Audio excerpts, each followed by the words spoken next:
Okay, hi. How are you? Good. No, we How are just you? I'm doing all right. I'm in New York and I got here a couple of days ago, so I'm yeah, still how's the jet a lag? little jet lagged. Yeah. It's just like the subtle kind of jet lag. It's only a 3 hour time difference, but just, feel a little bit off, but I'm having fun, having a Nice. good time seeing friends. Yeah. Good. Okay, well, hopefully this will be also a good time. I really enjoyed seeing you the other day. This is Sofia Khu, and she is a rotational writer with us that just completed her rotation, recently with the third article. That's correct, right? You just finished that third article, and that was the conclusion Yes. of your rotation? Okay. Amazing. And so we have four articles to chat through, so I kind of want to jump right in.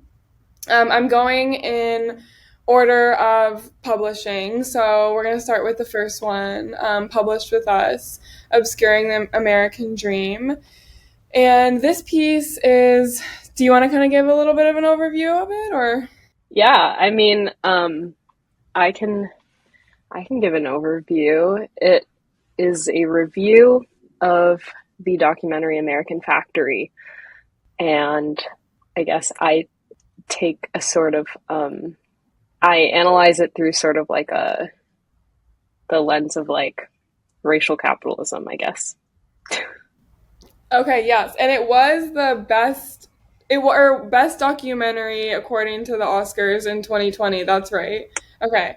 Yes. And so when did you first discover this documentary? Was it through the Oscars? And do you remember kind of what you were thinking about when you sat down to watch it? I know it was kind of a minute ago. Yeah, I saw it for the first time in 2022, so a couple of years after it came out. My boyfriend was watching it for a documentary class in college. He was like, "Oh, I'm watching this thing," and I was like, "Oh, that sounds interesting. Like it's about a Chinese factory that like opens in the middle of Ohio, in a former, I'm forgetting if it's like GM or Stellantis plant. But I just thought the concept was really interesting. And then I was sitting down and watching this, and I just felt like I saw a lot of like well, just like some classic like xenophobic tropes. And I was just really curious about it.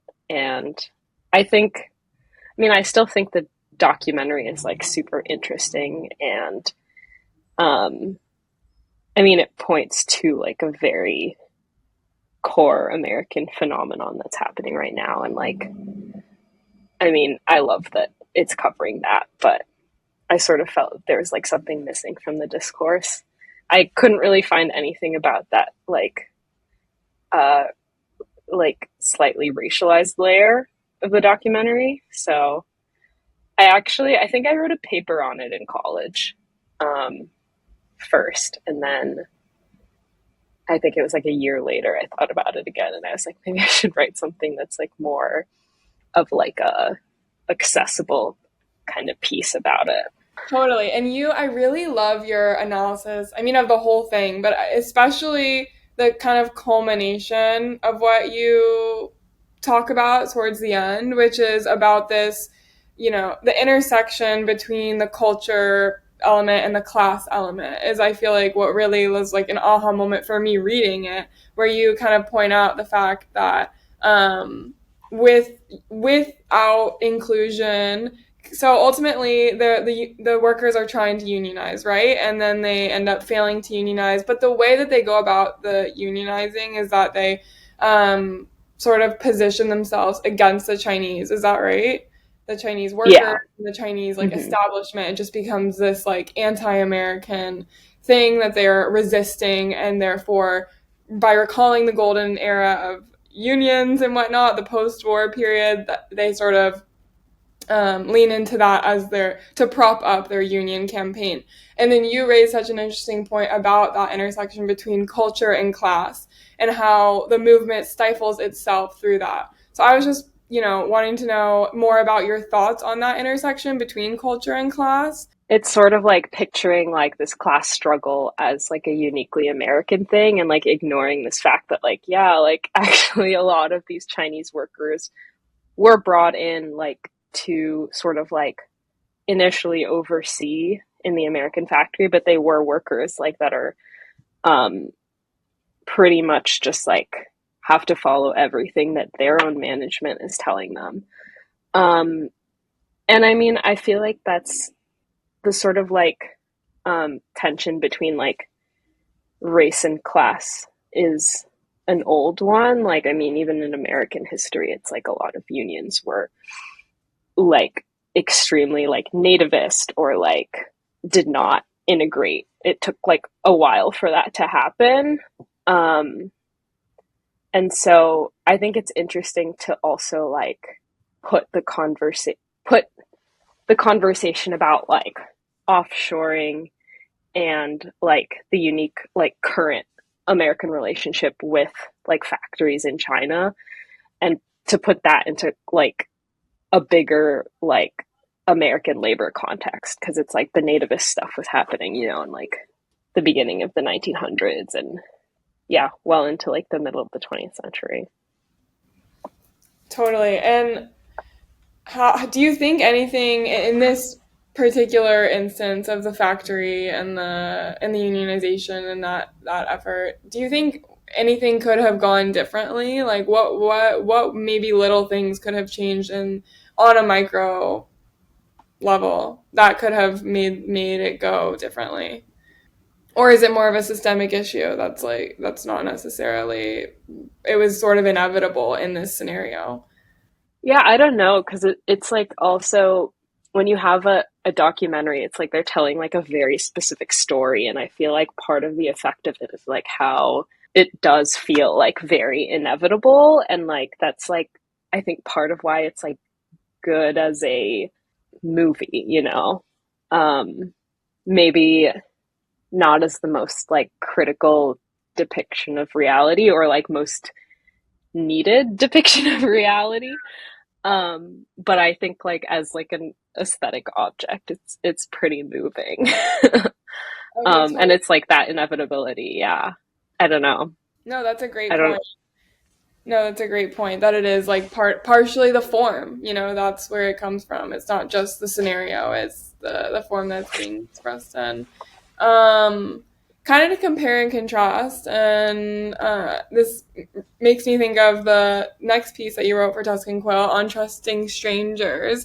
And something that really touched me in that piece was the um, picture you paint of Hay with her fellow Chinese workers and the I think it was called um, the Chinese Staff and Workers Association, and how they like lift each other up.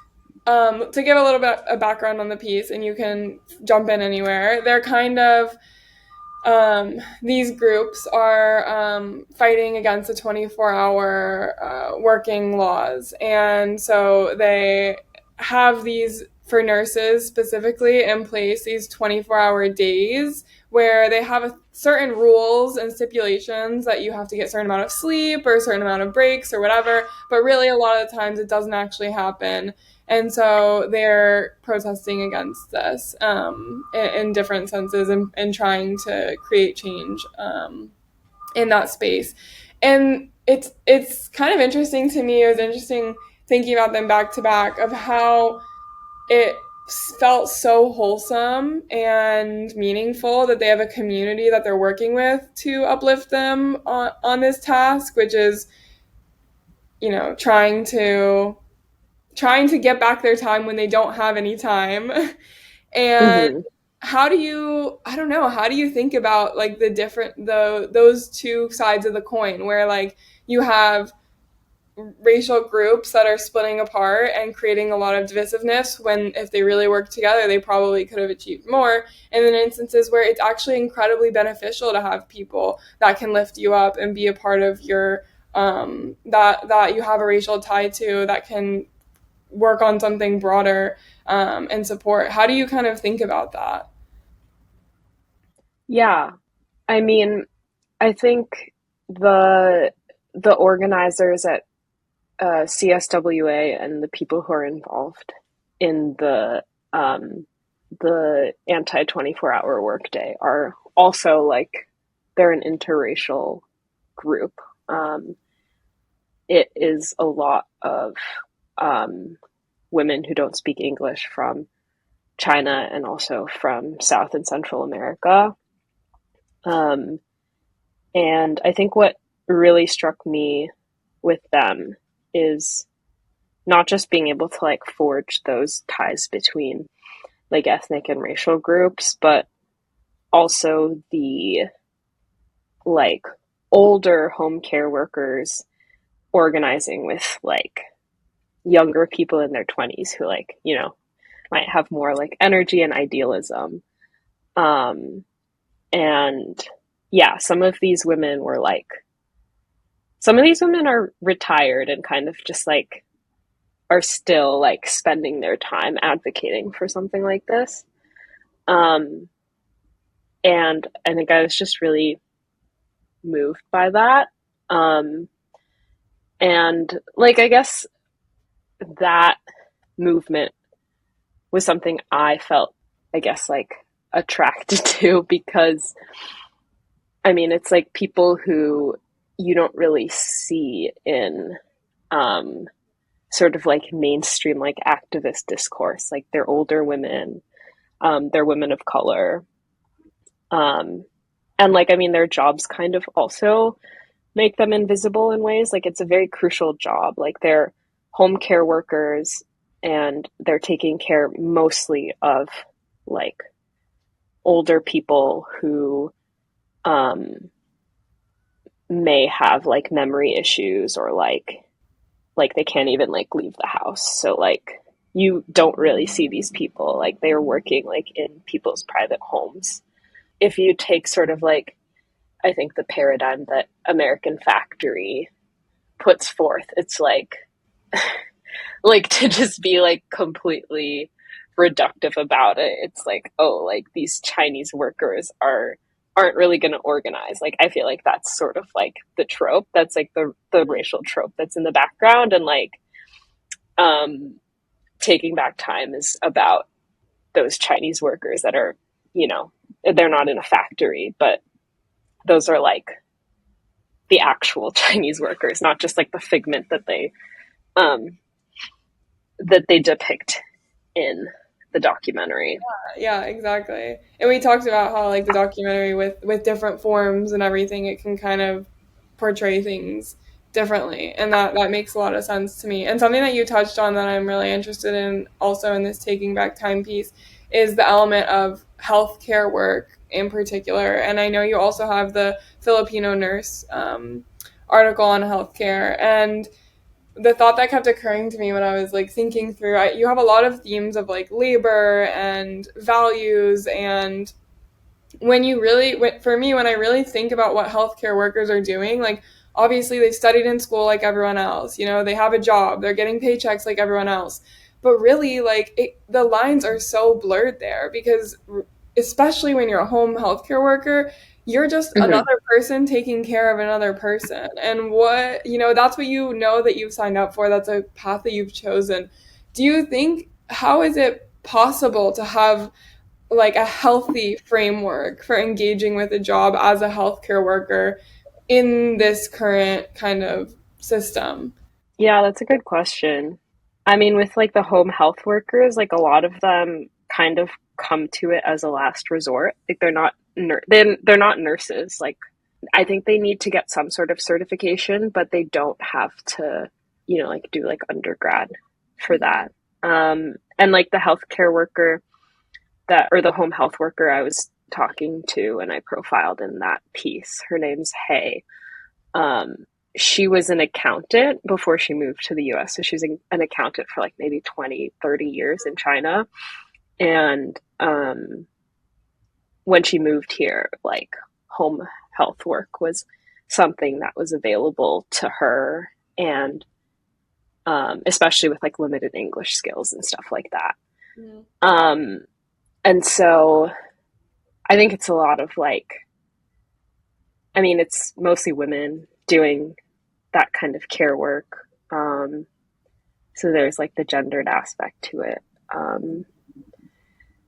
And then, yeah, it's people who are sort of, um, a lot of people who don't have a lot of choice as to what they want to do. Yeah. Well, that complicates it even further because you kind of are thrown into this position where you're forced to be, you need to make money and you need to take on a Hmm. job that you don't necessarily want, but then you become somebody who's responsible for another life, not like not a budget worksheet, not some type of taxes. It's like another person's life, and that I can't really imagine the hoops that somebody has to jump through when they're dealing with that and a 24-hour day. And one point that you made about Hay and her experience in the system is that she was really good at her job. Like she really put a lot of effort into it and she was dealing with difficult patients that other people couldn't deal with and taking care Yeah. of people that nobody else wanted. And then it just seemed from there to get worse and worse because she would just get staffed on more difficult things. And this whole piece to me really just demonstrates this like inverse relationship that we have between labor and time and effort and time. The more effort we put in, you think you get more time back, but that's not necessarily true in Hayes' case. And I was just wondering if you don't mind sharing, do you think about that in your day-to-day life? Like how do you think about this relationship between labor and time and effort and time and your relationship to work? I mean, I think about it a lot, and it's like a very abstract question. And when you like think about the different ways like it can play out in like when you see like this kind of movement, like with the home care workers and like Hayes' life versus like my life, it's very different. But like, I mean, I think one thing that's interesting about like Hayes' situation before I talk about me is like, with her, it's like she was working for like the patients, but the patient's not paying her. It's actually like insurance. And then like she's part of an agency. So there's all of these like different like mediating entities between like her and the patient. So like every day, yeah, like she's there making sure this person survives and like she's like super integral to the daily life of this person. But the people who are like evaluating her, whether she's doing a good job or not, like are just like sort of these entities. Like insurance is like it's just like so it's extremely abstract, but it's also like this is such like a basic form of labor. Like this is like the most essential form of labor, kind of. Mm-hmm. um you have just like such an alienated kind of like concept of work there. And I think like for me, I feel lucky to just like have more like time and space to have to kind of choose and reflect on what work could be to me. Like there's I'm not forced into like one idea of what work should be. And I think for me what I think about a lot is like just like the lifestyle creep that I think is something that a lot of like upper middle class, upper class people experience. It's like maybe you're raised with a lot of opportunities and like raised to think you need a certain standard in life, when maybe that's not like actually true. Like, did I need to go to private school? Did I need to like do these like fancy camps or whatever? And a completely different part. It's a completely different like relationship to work, I guess. Yeah, just thinking about like what is really like essential to, I think work is essential to not just like survival in economic terms, but also like self worth. Yeah, I that's think work is essential. Yeah. totally agree that work is essential. But I also think a lot about like that relationship between work and freedom and how it's like this key to freedom, but then it's also not. But I think you put it in a really nice way, and I like that you kind of acknowledge like that a lot of the times, if you've grown up in a certain class in America, there's an opportunity to actually take a step back and think like, how do I want my work to be fulfilling versus like Hmm. it just has to be what it is. Yeah. Um, Now that we've kind of talked a little bit through more like formalized definitions of community, I kind of want to get into on trusting strangers, which made me feel like when I read it that it's like anybody is can be a community member. You know, like that's a very the way you kind Hmm. of explore community and strangers, I guess. Um, in that piece I find really interesting. And I really also like how we keep with this theme of like intimate firsthand experiences that you're exploring. And to kind of also continue with the thread of talking about class and socioeconomic independence that comes from working usually. You do get into this in your piece where you mention sort of the fact that upper class people in America have a lot more independence once they have that socioeconomic stability because they don't need to be dependent on other people for like, hey, like, you know, I need to like a lot of I need to cook meals with other people or I need to borrow money from a friend or whatever. Like that doesn't happen and you know certain levels of socioeconomic um, classes. And I was curious when I was thinking about this, sort of what long term impacts do you think result from the lack of interconnectedness that people in upper class, upper middle class um, experience? Yeah, I think it's like a funny case of like people are talking about like how lonely and isolated they are, and we don't really like realize how we've gotten here. It's just like, oh, there's a loneliness crisis now. Um, and I think, yeah, that goes to the way that like it like goes to show how like sort of like the economic social realities or like the economic standards and like social kind of norms around like how you're supposed to be economically like independent or like kind of the values around the social values around that have really, I don't know, shaped the way that we think about ourselves and the way that we relate to others in a way that like is sort of obscuring, I think. Does Any that make sense? you want to expand a little?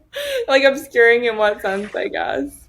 Like It's it's not all it's cracked up to be like this financially independent, like solo person. I think that's especially but like no, keep going. I'll yeah, follow. I think it's like we're kind of like taught to be that the ideal is to be like completely economically independent, and if like you're successful, you can kind of like buy anything, and we have this like what I mean by it's like obscuring is that like I don't think we think about how that like directly affects like our social relationships with each other. Um and specifically that like I think it's like when you are relying on someone else, like it is pretty messy and it's not like a transactional thing. It's where it's like you know exactly kind of what you're asking for and like how much you have to give in return. No, that makes complete sense. And it's also maybe I don't know if this is simplifying it too much, but something I notice is that like I feel like a lot of people feel that when they have a lot of money, like they can choose whether or not they're like nice to the people around them, you know? And like Mm-hmm. even you know, I've worked before in like client services and whatnot, and even that dynamic it plays out there, but it's also like, you know, that dynamic plays out you know, on an everyday basis. Like if I'm paying you to do Mm-hmm. something, like I don't have to be like a certain way to you. And Right. that's kind of the feeling that I think is instilled. And I mean, that definitely feels like I don't know. It's feels like a loss to me. Yeah. And I think it's like even like I feel like I've read about a lot of situations where like wealthy people, like I feel like I've seen stuff about like it may be a New York magazine about like therapists to like the ultra wealthy or something. And like I like I mean I would love to like dig up and like find this article. Maybe I'll find it and send it to you. But basically how like there are some like ultra wealthy people who like can't really hang around with anyone who's not in their class, not because of any like prejudicial like anything like that, but more because they're paranoid that like someone else wants something from them, or like it's just their money, you know, like Mm. they're just there for the money.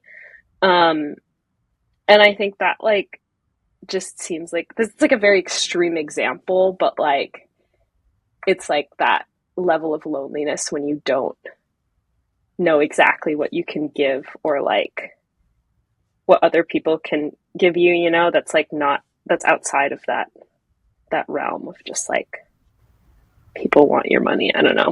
It's just about the cash, totally. Yeah, That yeah, that's the flip side of it too, I guess. But and either way, it just doesn't feel ideal. I guess it's all just a result of like having such a vast difference between people when it's yeah, can be put in that put in those terms just becomes insurmountable. Okay, I kind of want to talk about the Filipino nurses pieces. Um, yeah, and I this one was just another great example of you telling people's stories, and I really love the like weight it sort of gives to each individual. And I'm really a huge, I was telling you this the other day, but I'm such a big fan of like real people's stories. And I really just enjoy, especially hearing about Delia and her house with her garden that she has now. She seems like literally one of the coolest women in the world that I've heard of. And what was it like to kind of interview somebody that you've known your whole life on this topic? Were there any like surprises? How did you prepare for it? yeah. It was a lot of fun, and I did find out a lot of things about her that I just hadn't really thought to ask before, because it was like, oh, this woman has like always been a nurse and she's always been good at what she does, but like I didn't know she wanted to be a lawyer first. I didn't really know like how she came to the US, and what that process was like. So yeah, it was, I really enjoyed getting to like interview her, and she just talks a lot. So it was just like you ask one thing and all of these other things come up. That's amazing. Okay, so it made it pretty easy. Whenever you had, I know whenever we talked about this piece, like way back when, before when it was Hmm. like the first idea of it ever, I, Yeah. I remember you were like aware of this phenomenon of people, and a lot of people are, of people coming from the Philippines to the US specifically to be nurses. Um, when you were interviewing them, did you have anything that surprised you that came out, or was it kind of pretty much consistent with what you expected, based on what you knew about the trends and the broader experiences? Like I definitely did a lot of research like for the article, and that was like one thing that was a little hard to balance in the writing part, is like how much should this be like a profile, and like there's so much context to add, just because like you can go like further and further and further back in history if you want to like explain some of these, like the nursing pipeline between the Philippines and the US. But I think like with Delia, like she did this program called the Exchange Visitors Program, and I thought that was like a really interesting thing. It was like The 2 year, basically, sorry, was it the 2 year thing where she then went back to? yeah, Okay, yeah, keep explaining, please. yeah. I just thought like I had never heard of that before, and um, like it's basically it was a 2 year program where um professionals would like study in the US and sort of like go back home and tell all their stories about America. And they were like little cultural ambassadors. Like it was created like during the Cold War. Yeah. And it was also another way for some of these, at least for like the nurses specifically, because I think they did this program for other um like occupations, but for the nurse program, it was like a good way for like some hospitals to get like extra like cheaper labor because they weren't like fully nurses yet. They weren't like licensed nurses, but they had nurse training, so they um, kind of helped out in these hospitals. Um, and I think, yeah, there was.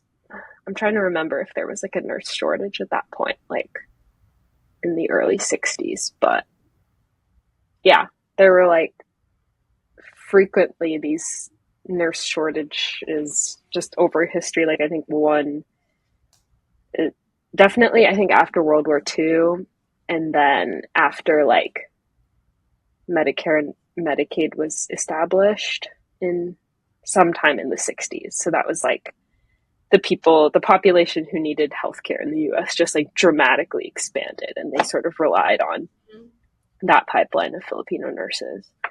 Um, so yeah, I don't know, just lots of, I forgot what the original question was, but Okay.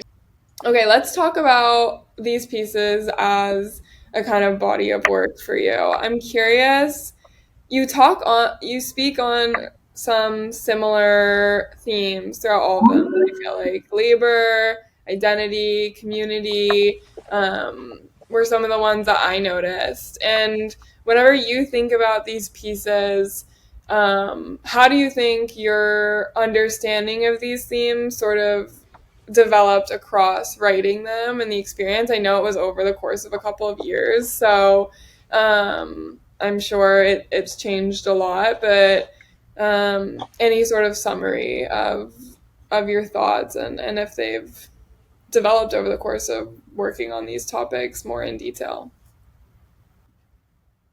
yeah, I mean, as you mentioned, I like the first person narratives, and on one hand, it's just like, oh, I get to know these really interesting people and get to know these like very specific stories that sort of go against the grain of whatever like presumptions I or other people may have. I think like with sort of like labor and community, those themes, it's like I don't know, like I guess those are just important themes probably in your 20s, like just like trying to figure out like what your relationship to work is, and like I think it's really useful to see how other people think about like how does work add or take value like um, from things in your life. And I feel like it's just I don't know if it's like helped me like develop philosophy around labor, but it's like it's also interesting because like it's like okay, this is what I might do for money versus like this is the kind of labor I might do for like maybe money in the future, like if I would want to, let's say if I want to write a book or something, like that's not something that's going to bring me in money now, but it's like I'm still putting in labor, not for money now, but like for later. And then there's the kind of labor you do for others, um, like whether it's like care work or what else. And so, yeah, I guess I've just found it like personally helpful to like systematically think through those things for myself. And yeah, just sort of like analyzing how other people value like community, or like I think especially for the I'm like all over the place here, but I think it's a good question. I'm like No, really I'm just loving thinking it. it through live. Yeah, do it. Um like for the home care workers, like my big takeaway there was like you can't like sit around and wait for things to happen. It's like you have to like it sounds so cliche, but it's like you have to like create the time for yourself by like advocating for it for others, but also like they were going out and like trying to advocate for the next generation of home care workers because these are like 67-year-old women, and at the same time they're like building community and like value through that. And so I think, yeah, like that was like one huge, just like personal Yeah, lesson I that's think I've learned. inspiring. Yeah. Literally, like such an inspiration and such a lost thing. I feel like I don't know anybody that would, if they were, I mean, I hope I do, but I don't know. Like, if I know anybody that they're actively, like, not involved in a cause anymore and it does not impact them at all, but they are, like, especially the retirees, they're still, like, on the front lines, organizing, Hmm. working. Like, that's so inspiring. And especially when it's, like, I don't know, you made the point yourself in the essay, like the 9 to 5, like you feel a little silly when you're like, oh, my 9 to 5, and then like they're doing this thing. It's incredible. Um, I would love to hear. I love that you mentioned if I write a book. I think you totally should if you're thinking about it. Would you focus on first person accounts if you did? Do you think? I don't know. Like, I think, yeah, like I don't really have like a journalistic background. Like, I do like the kind of sort of like analytical nonfiction where it's like, real people, or like you center real people, but it's like you give them sort of like a really detailed, like almost fiction like treatment. And yeah, I don't know. I think I think it would be a good idea to focus on first person narratives. Yeah. I love that. Do you have any moments? I mean, first of all, you have a reader right here. Obviously, Thank you. that's the first person narratives. I'll be your first. I'll be your first customer for your book. Um, did you have any favorite moments, like over the you had not only you do not only have these great 4 essays that are so interesting and full of new ideas, and every at the end of every essay you kind of like, for me, turn some idea like on its head and makes me think of it completely differently, which I don't think is easy at all to do. As a writer, I think you're definitely very, very talented. But you also have these amazing like moments of connection that you've shared with people throughout. Obviously, the American Factory, you didn't actually connect with them, but the Filipino nurses and the home care workers, did you have any moments that you like still think of that you're like, that was a really, I'm glad I had that like experience with that person, or that you think about a lot still? Well, with Delia and the Filipino Nurses piece, like she was just like, I mean, she's not like a big reader. She's more of like a doer. But when I showed her like the final draft of the piece, like before it went to publish, like she was just like so happy with it. I think obviously like nurses are, I feel like they're recognized for like all that they do and they're such like an important part of the healthcare system, but like I think she was just like really touched by the fact that like someone heard her story and then turned it into like something that you can like read on a page, and like turned it into something that like is about something bigger than her, which like it definitely is. That was like a special moment. Yeah, it was really sweet. And That's she so actually, cute. yeah, she started like, she actually like went to like a print shop or something and like printed the article out to like give to her friends. Right, Yeah. that's so cute. Well, and she's so lucky to have somebody so talented to Thank give you. voice to her story. That's really, really special. Okay, we're almost out of time, but I want to Yeah. know, in first person narrative research, and this was so funny. We talked about it the other day. I just want to know, no context. Actually, no, we can provide context, but no, like, no filtering unless you really need to. But what are the first 3 things? The first 3 things that come up when you open Reddit, and let's talk about it. Did you Like look before?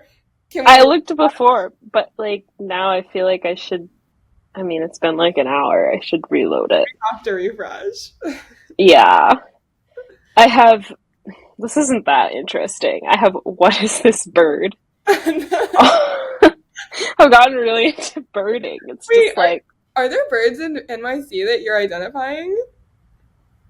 um, honestly, I haven't seen that many, like, besides pigeons. I don't know. I think I'm gonna go to the park this evening What and is see this if I, bird? What is the bird that they're trying to identify in the post? it's like, can you see it? Oh, that's cute. I don't know what it is. It's a white-throated sparrow. Um, Do you photograph the birds that you see? no, I'm not very good at that. You would There's, be do you, good.